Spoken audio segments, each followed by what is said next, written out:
Hi! Hello. Hello, everyone. Hi, friends. Friends. Friend humans. Yes. Welcome.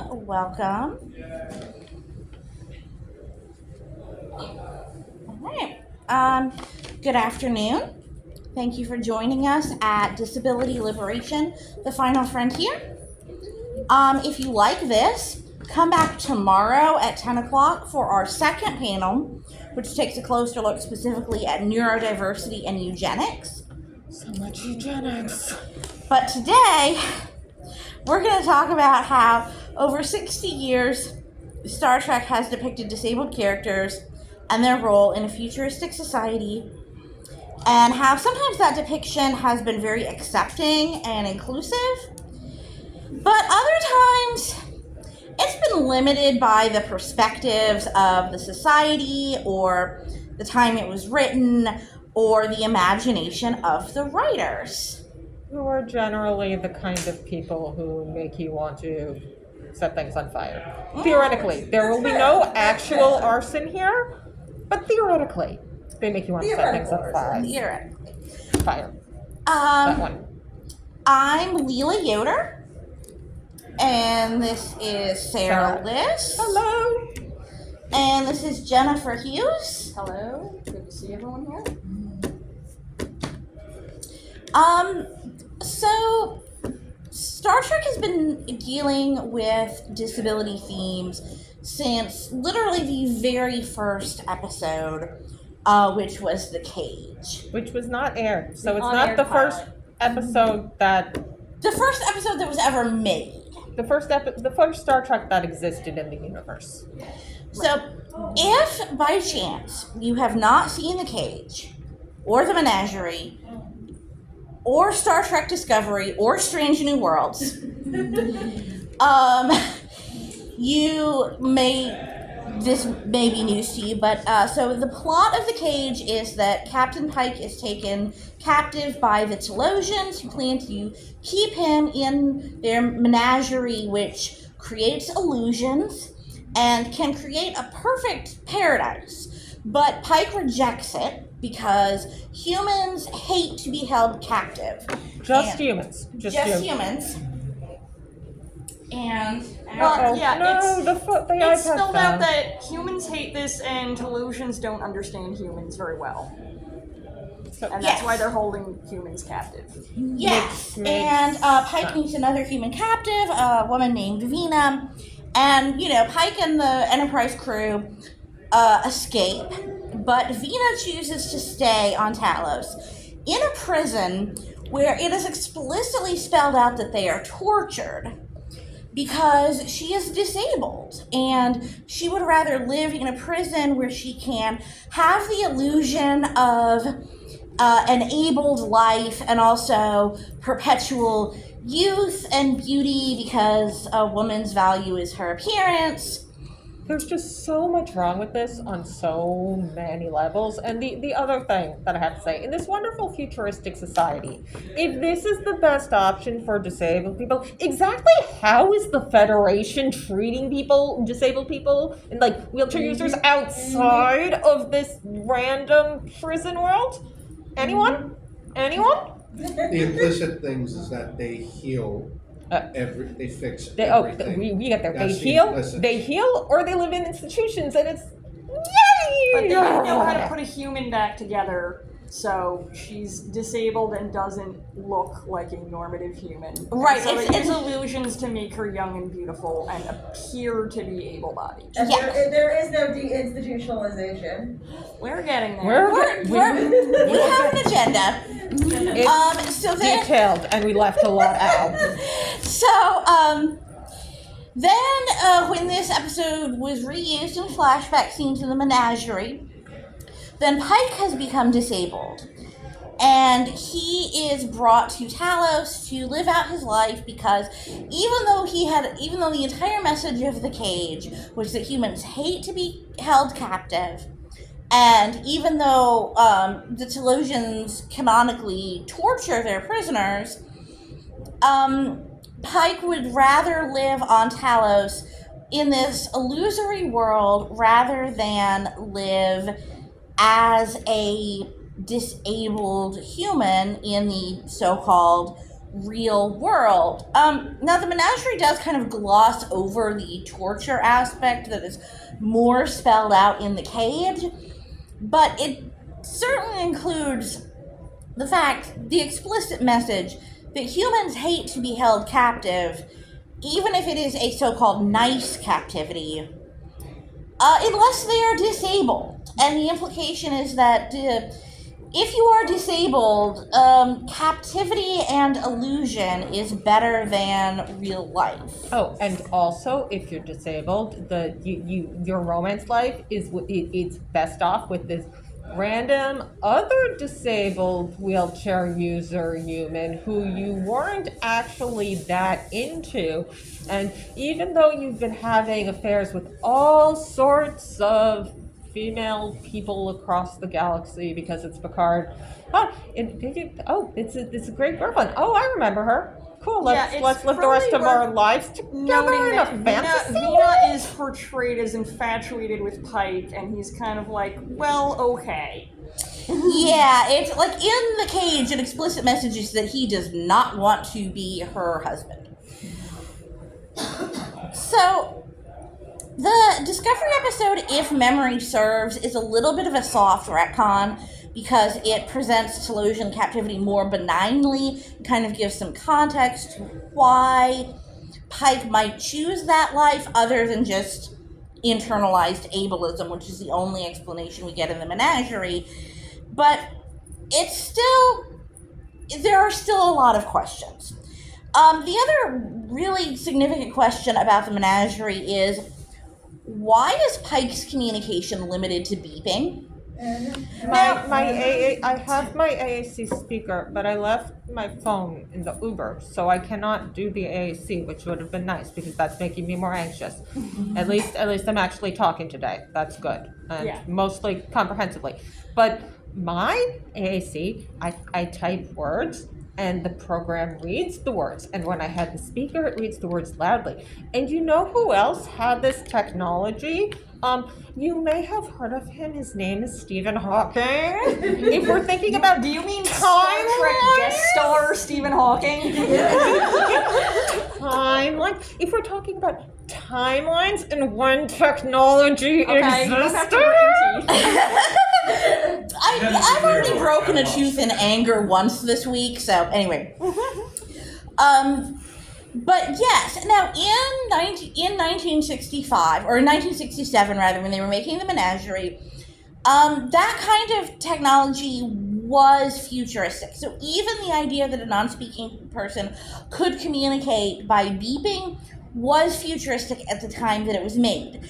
And if the menagerie had just been left in the original series era, maybe we wouldn't even really be talking about it. But I think you would be.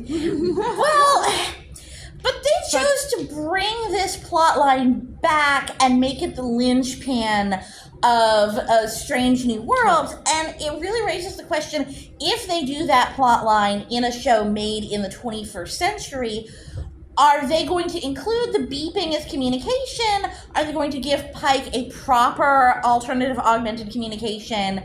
Will I break the screen? Will Sara break the screen? See, if this were just the original series, it's the original series. We forgive all manner of sins in the original series. Mostly by me not watching those episodes. We're not going to list because many of them are outside the scope of this panel.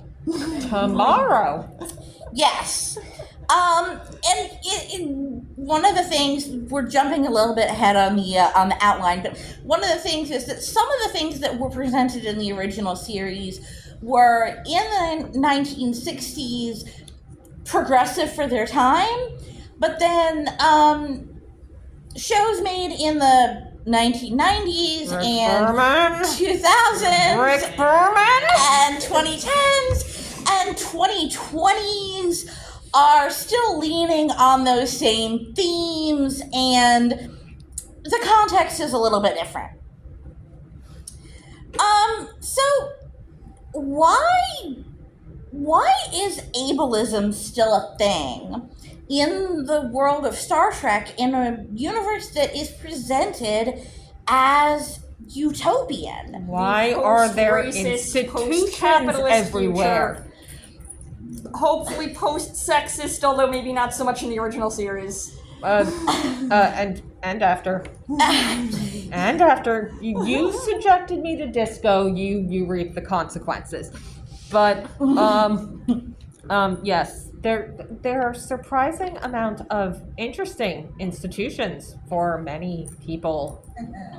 I am not disability lawyer and advocate. These are the people I sue and get involved as board member with having other people sue. I do not like their continued existence. I do not like their continued existence in my sci-fi.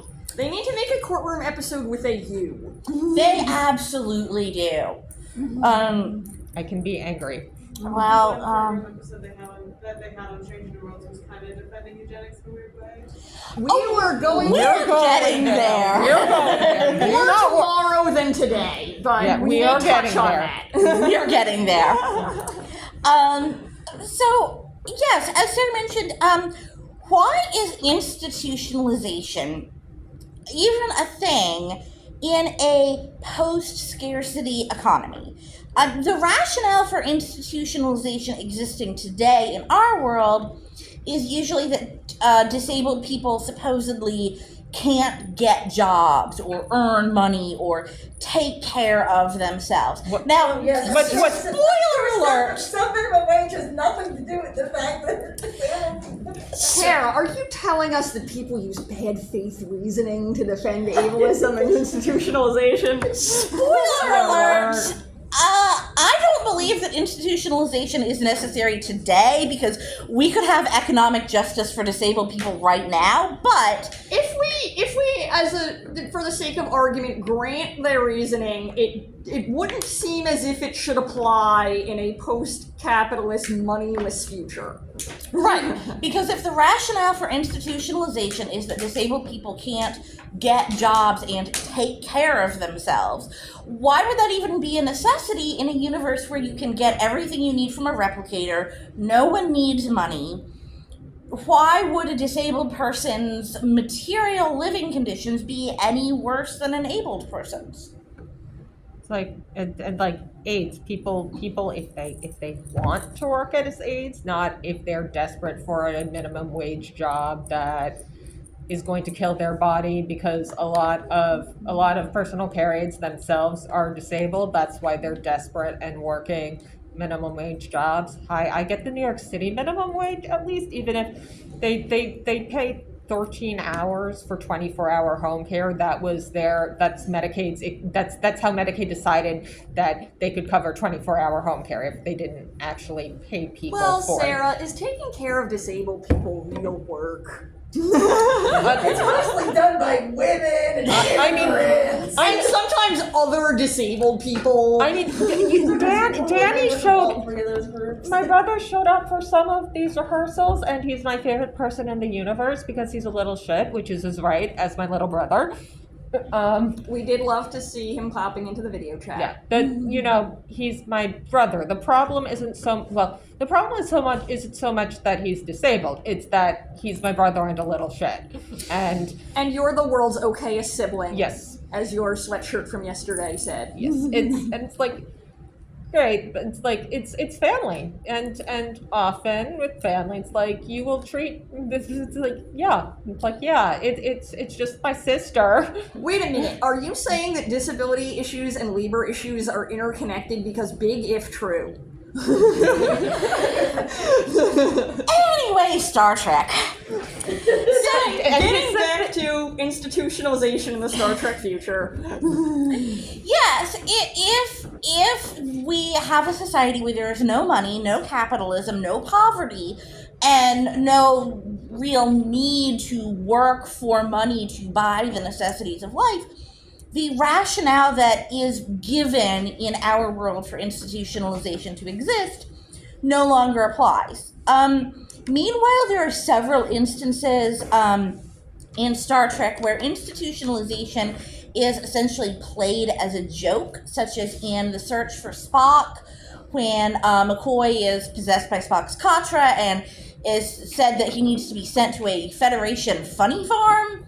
When it's really obvious. A very outdated euphemism to still be current in the future, also. But anyway. But and it's of course he's not acting like himself, so he's crazy, and it's not even like okay, so you're very clearly possessed by Spock because you sound like Spock and have Spock's intonations, and the audience can see it. People should have clued onto this sooner, but also if you are assuming him to be neurodivergent or mentally ill or in mental health crisis, why is this the way that we're still dealing with this?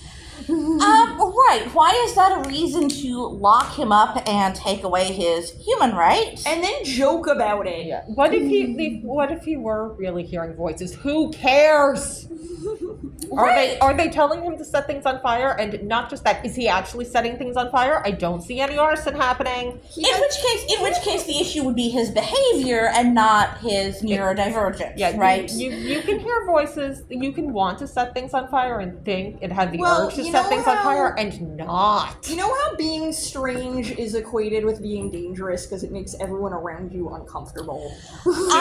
Job. I hear tell that abled people sometimes also get angry and want to set things on fire, but as long as they don't actually act on it, they retain their basic human rights. Wait a minute, are you telling me that abled and neurotypical people can make poor choices in life? This is not a lesson we've ever learned from Star Trek. None of Jennifer's dialogue was rehearsed.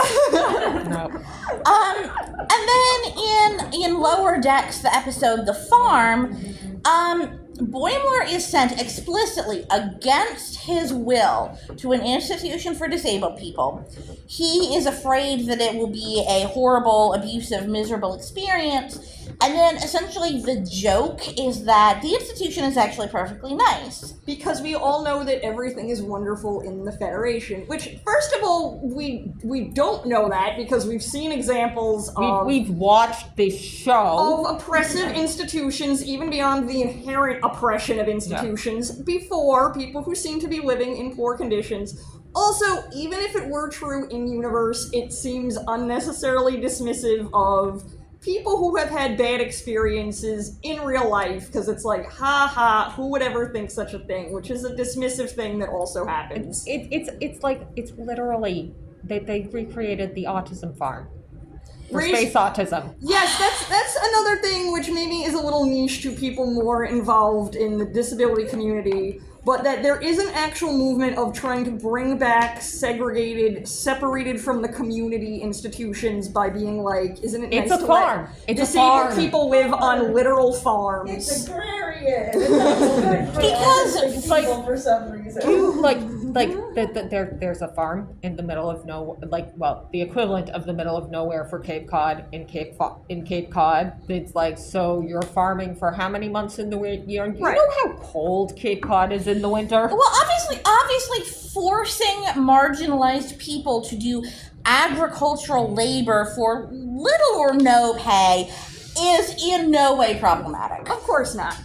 And also, in recent years, the movement has been towards smaller institutions, still problematic, but being closer to being integrated into the community, and ideally into, home settings, living with family or independently or in supported housing. Where the people can actually see them, so people outside the community the movement backwards towards let's move everyone further away from all their community supports is certainly a thing. Yes, and again, it is explicit canon in the episode that people are being sent here against their will, even if we accept the premise that it is a very nice place to be, where they are treated humanely, and it's basically a fancy resort, it is still a place where people are sent and held against their will. And you know that humans hate captivity. Right, I was just going to circle back, because the explicit lesson of the cage is specifically that living in a fantasy world is bad.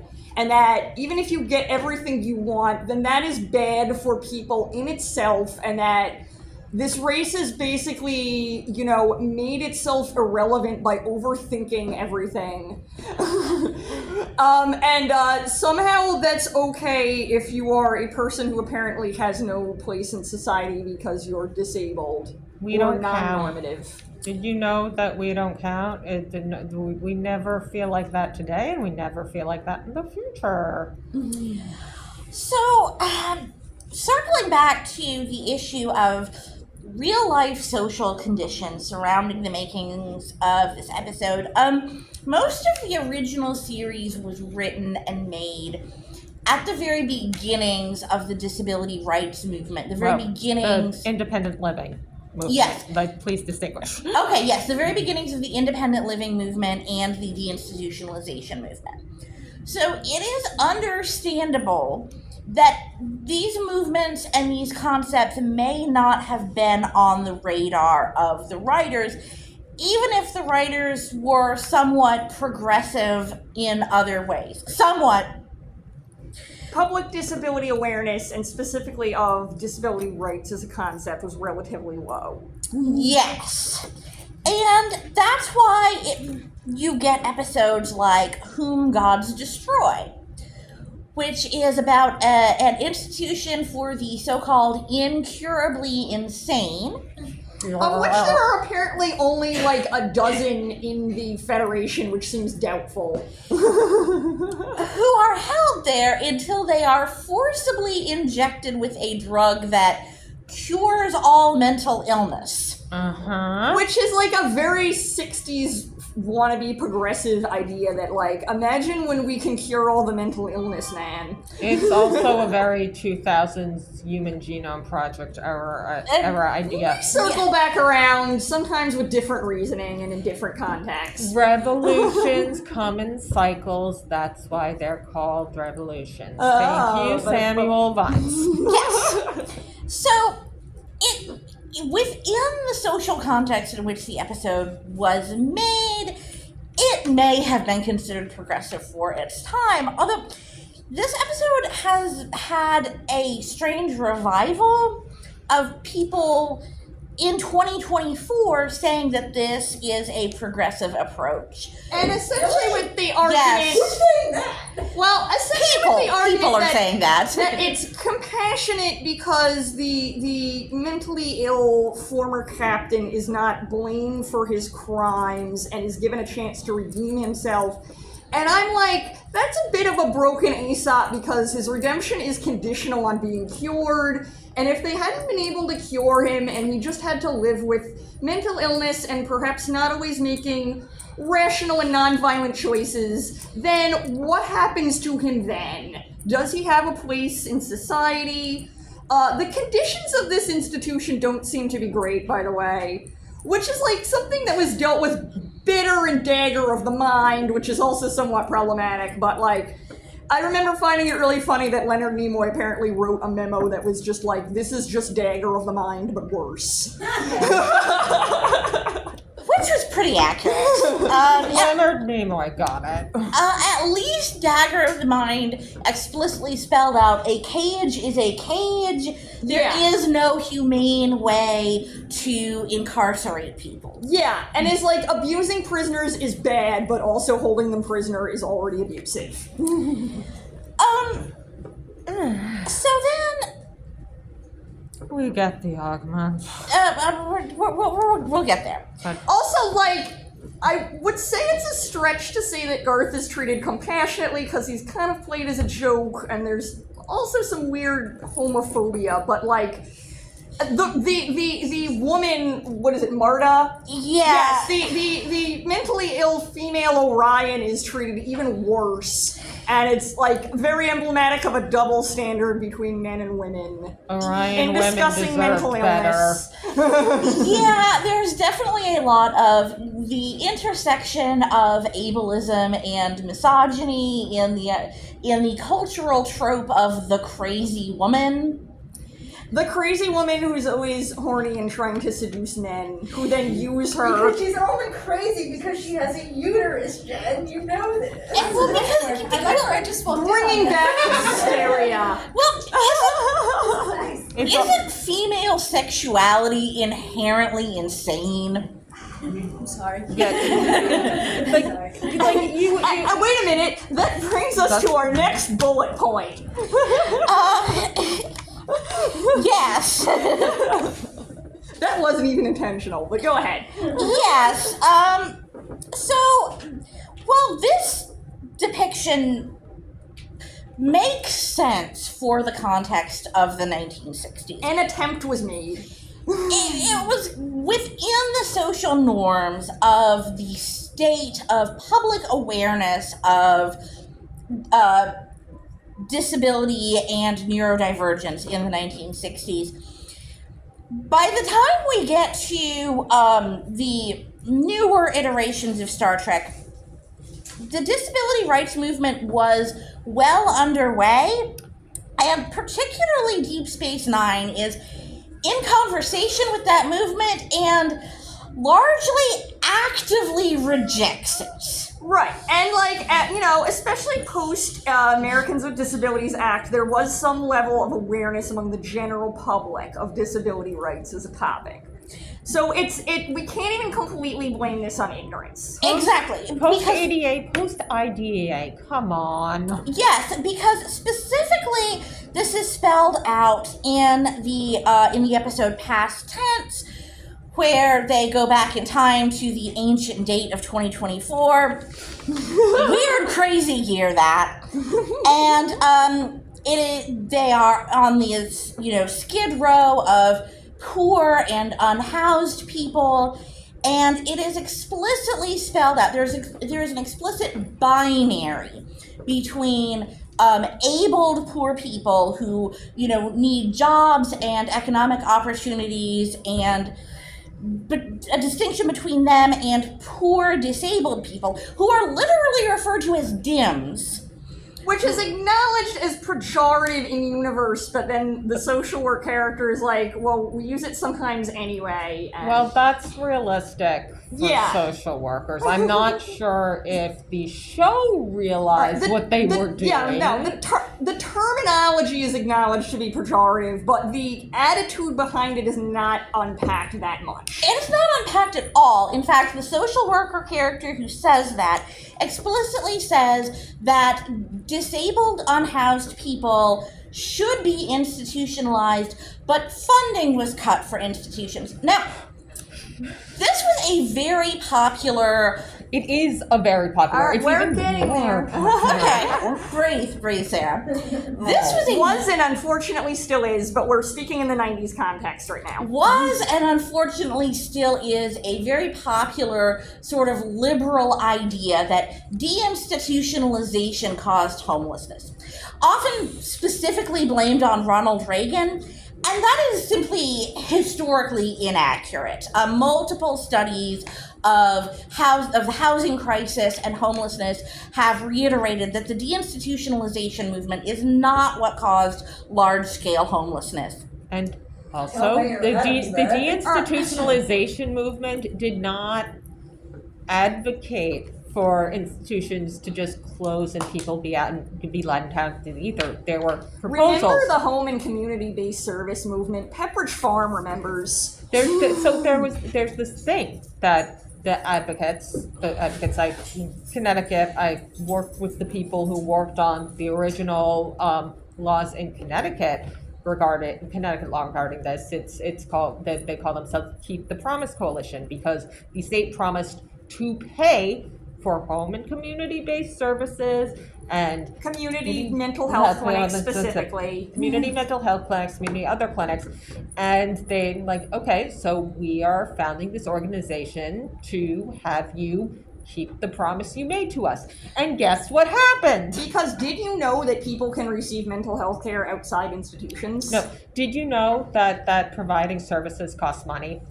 Well, but aside from that excellent point, yes, there is no acknowledgement of the intersectionality of ableism and economic injustice. That lack of housing is an economic issue. It's this binary. Abled people who are poor need money. Disabled people who are poor need to be locked up. Did We you don't also, want to see them. Did you also know that being housed is good for people's mental health? Shocking, huge if true. So, on the topic of Deep Space Nine, we have to talk about the institutionalized characters who from statistical probabilities. Who are definitely nothing like Dr. Julian Bashir. No, he's all cured Yes. now. He's totally normal now.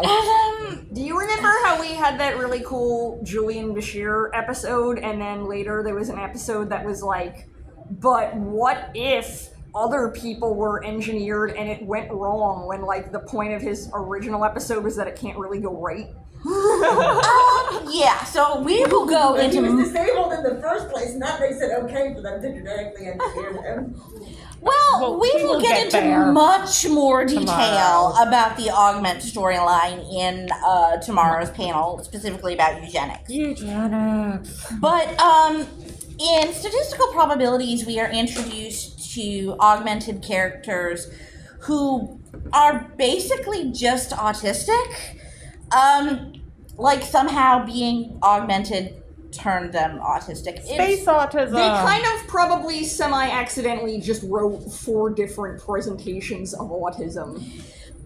They literally wrote a character who can't speak because she is too overwhelmed by sensory input, and every autistic person was like, yeah, that. And also because I was like, speaking of our next bullet point, someone whose primary impairment seems to be being hypersexual, I was because just gonna say, the You know only how- female augment. you know how when you're a woman, horny is a disability, and how those crazy women can't, you know, Right, because female sexuality is just inherently insane. and The pathological. non-binary. Yes. It's not like they're like evolutionary Of all the psychology is recurring bullshit. themes of the original No. series, was that the one to bring back? Yes. Moving on. And the augments are explicitly institutionalized, explicitly against their will. At least one of them is explicitly stated to be under guardianship, and they're explicitly segregated from the other non-augmented institutionalized inmates. So it's not even like they are the only people being institutionalized. It is established that institutionalization is a mainstream practice for dealing with disabled people. And additionally, when the augment arc is introduced in Dr. Bashir, I presume, Bashir is somewhat resentful towards his parents for augmenting him, raises a lot of questions about augmenting children without their consent. We'll get to that in our next panel. But he also says that his parents spared him from a life of remedial education. Now, this jumped out to me because the IDEA was passed in 1990. So Sorry. why would remedial education still exist in the 24th century? Why would it still exist in the 21st century? But let's talk about Star Trek. Why would there be such a thing? Why would we not have inclusive education by then? And as someone who is in segregated special education in the 90s, although it obviously wasn't really the reality in a lot of cases, the stated ideal was to be gradually moving towards mainstreaming and inclusion as the ideal practice. Yes. So what's implied by this taking place in the fictional future that's written in the 90s is essentially that project failed or was given up for whatever reason. And we either never got there or at some point, for some unexplained reason, went backwards. Yes. So, skipping ahead to our next segue. More space autism. Yes. Well, there are multiple examples of disability relative to aliens and species norms, because the social model of disability is that whether an impairment constitutes a disability is relative to expectation and environment. I have my little shoulder Geordie LaForge to illustrate my point here. Jordy. Because because Star Trek features two distinct blind engineers, one of whum is disabled and one is not. Geordi LaForge is a blind human who relies on assistive technology to navigate with his handy-dandy visor. Some viewers may not realize that he is disabled even with his accessible technology. Even with the episode that explicitly demonstrates how his visor's simulation of vision corresponds to How he does not see the same way as sighted humans, just like, for example, people with CIs don't hear the same way as hearing people. Exactly. There's also at least one episode, maybe two, right, where he loses his visor. Yes, because he relies on assistive technology, and without the assistive technology, he's just disabled. he does without the coping skills that he might otherwise use. He might not otherwise be able to use to get around without a visor, which is a giant plot hole. That is, I just popped into my head, and now that's making me angry. But it's a plot hole on Star Trek. Moving on. Moving on, yeah. Geordi LaForge is a little bit of a spiritual successor to Miranda Jones from the original series, who is also a blind character who uses a sensor net to be aware of her surroundings, and is also telepathic. And blind telepaths are a bit of a trope. Literally ancient trope. Literally ancient trope. Tiresias. Yes. But then Strange New Worlds introduced Hemmer, another blind engineer, and Hemmer is not disabled because Hemmer is an Enar, and all Enar are blind. And Hemmer spells out for us, in case any of us missed it, that he does not identify as disabled. He is the abled norm of his society, He because no one expects that. No one has ocular nerves, so why would you expect to have ocular nerves? Exactly. So... And when you're telepathic, do you really need to see, which maybe someone should have explained to Kirk and McCoy when they were like, oh my god, Miranda Jones, how could you possibly pilot a spaceship? You're blind. Yeah. But moving on. And that gets into one of our later points about why aren't starships accessible, but anyway. That's the next later And point. Cardassian space station. Yeah. Cardassian space stations and sets that are simulating. Okay, Cardassian space stations are literally our next bullet point. Yeah, on that's this why outline. this is my segue. This is me doing the segue. Yes, why aren't starships accessible? Yes, in Melora, this is blamed on Cardassians.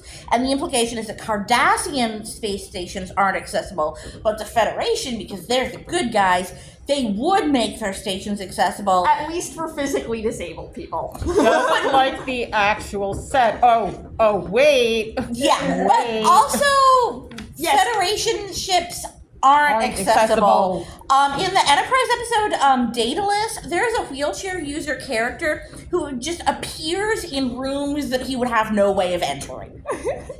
Yeah.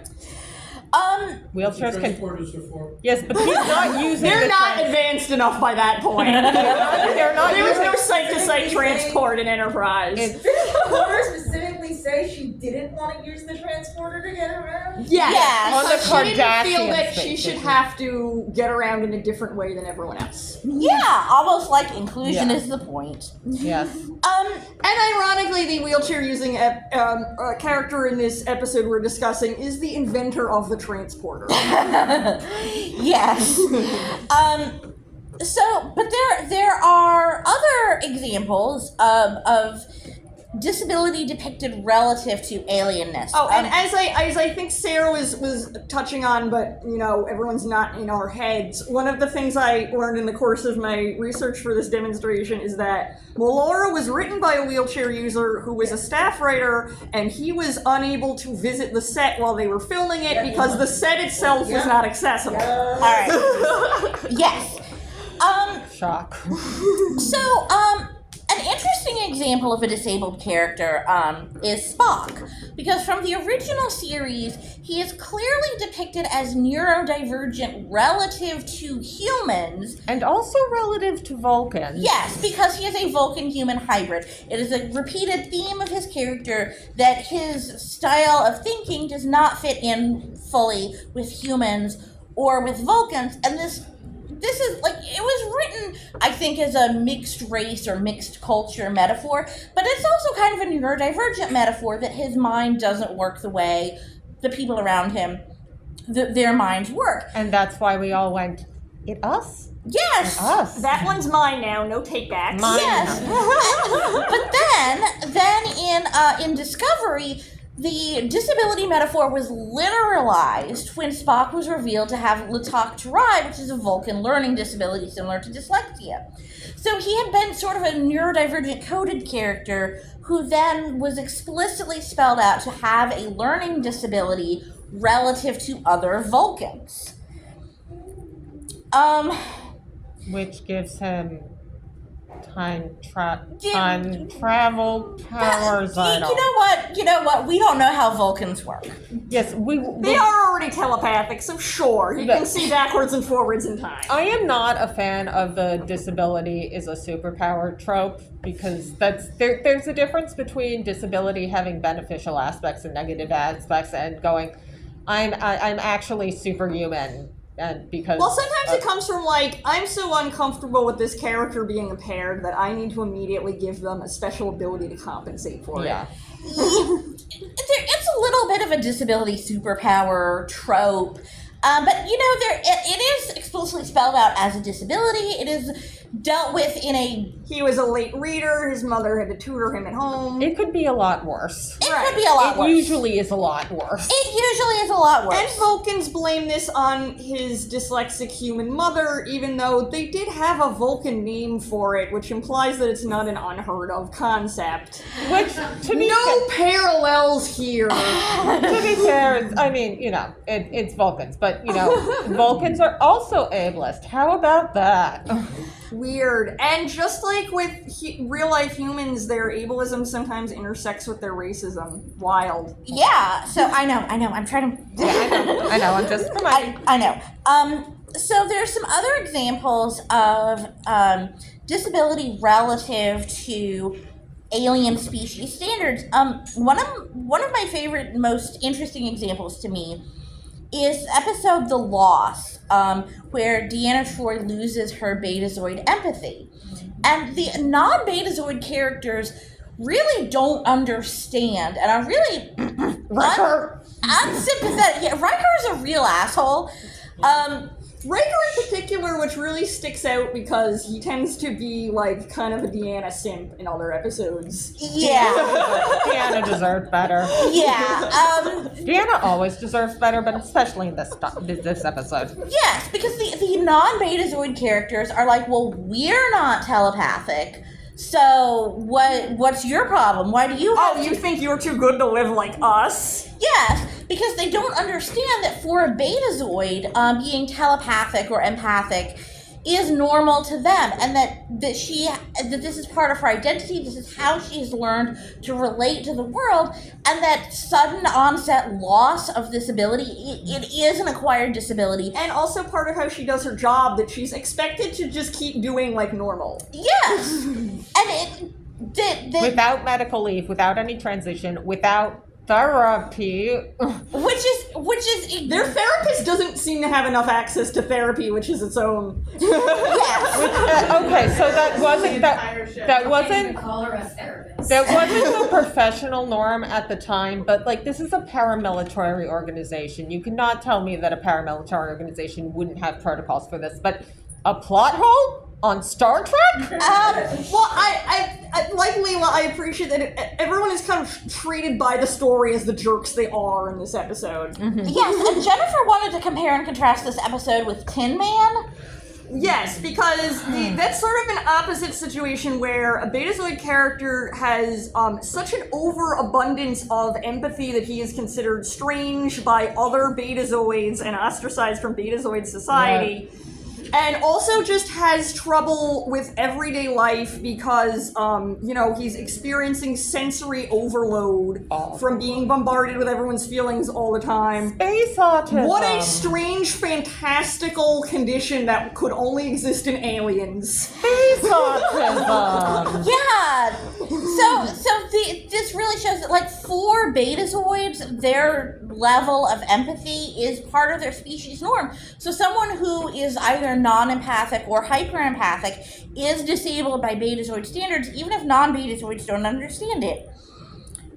So another interesting episode about different species' understanding of disability is ethics, in which Worf becomes paralyzed. We're talking about assisted suicide. Spoiler, the warrior culture is a bit ableist. This is actually The warrior? interesting. This is actually interesting because in this episode, the non-Worf, non-Klingon characters are actually surprisingly non-ableist in the sense that they don't understand Worf's belief that life as a paralyzed Klingon is not worth living. Yeah, they're like, everyone in the Federation knows that you can continue to live a fulfilling life, as a paralyzed person, and that's not a reason to end your life. On a paralyzed person living in a fantasy on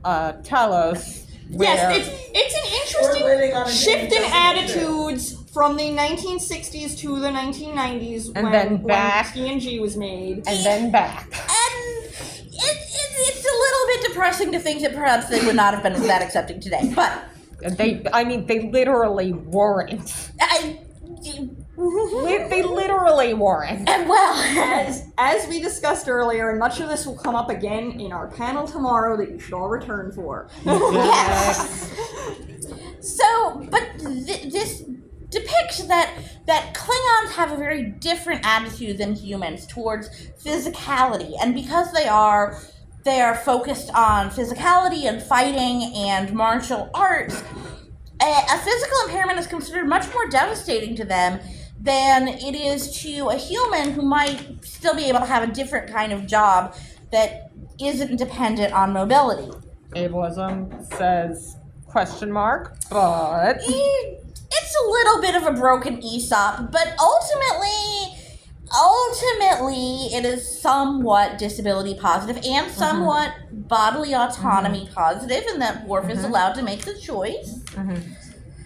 And that the doctor doing experimental surgery on him is portrayed as highly unethical. Yes, shockingly, doing experimental surgery on disabled people. Little bit. It doesn't matter in the end because it works and he's cured and no one ever speaks of it again. Yeah, well, obviously the disabled person is magically cured. There are no lasting repercussions. It's completely good old returned. episodic structure. So I don't actually have the link to I forget which protection and advocacy agency, I forget what state it was in, did the investigation of the Ashley report. I don't have the link with me, but I think it was North Carolina. We're getting a little inside baseball now. Yeah. But the point is, unethical surgery on disabled people? That's a little bit of a different context, but yes, unethical surgery on disabled people. Yeah, something that was widely reported a few years ago where experimental and not approved by any ethics board surgery was going Musk's on. brain surgery. There is also that. There is also that.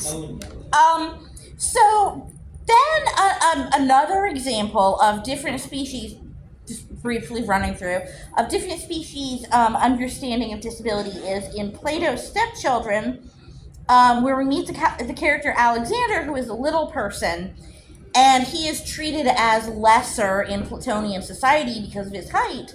But Kirk explicitly tells him that on Earth, people are not discriminated against for their height. So it is canon, at least in that episode, that future Earth is post-heightism. Which is a cool thing that stands out in that otherwise very weird episode. It's the episode's redeeming factor. Yeah. Redeeming quality. Michael Burnham is a human Yes. a human Vulcan, and she also has the Spock emotions are neurodivergent problem, except she also has the issue where, like, she is physically human, and that it's considered a biological trait. So Yeah, what is and wrong with humans you? are kind of treated on Vulcan as if they were failed Vulcans. So in Right. a sense, she's kind of treated as disabled when it's just the norm for her species. I feel like that's pretty typical of all the humanoid species treating each other as off-brand humanoids. Yes. Yeah. That she is like on Earth. Michael Burnham might be considered normal. No, she wouldn't, because she's also extremely autistic. But on Vulcan, she is considered disabled because she has these shameful human emotions that she struggles to suppress. And even though that's normal for her species, And for Vulcans. but she's still treated in universe as disabled, and is lesser because Whether or not it's a wise choice for Vulcans to suppress their emotions, it is their cultural norm, and they do seem to be more biologically capable of it than humans. It is explicitly stated that Sarek is attempting an experiment in raising a human as a Vulcan, and I guess if you look at it with from that framing, you could say that it kind of failed. Michael, Spock, Amanda, and everyone who has ever interacted with Sarek in any capacity whatsoever Deserves a hug and a deserves cookie? better. Yeah. Deserve better. Flat. she's not a Sarek fan. I'm sorry, they're not a Sarek fan. We briefly touched on it, but the character of Miranda Jones is interesting in that she's also kind of a disability superpower character, because she is not only telepathic, but because she is blind, she is able to interact with the Medusans, who are a species that if anyone sees them, they will go insane. Let's put a pin in the concept of insanity. But because she is blind, she's able to interact with them. She doesn't have to see them, and that is her advantage as a diplomat in dealing with this species. And we got Stigma, probably the best of the network episodes on AIDS that were mandated by the network. Thank you, network, for overruling Rick Berman.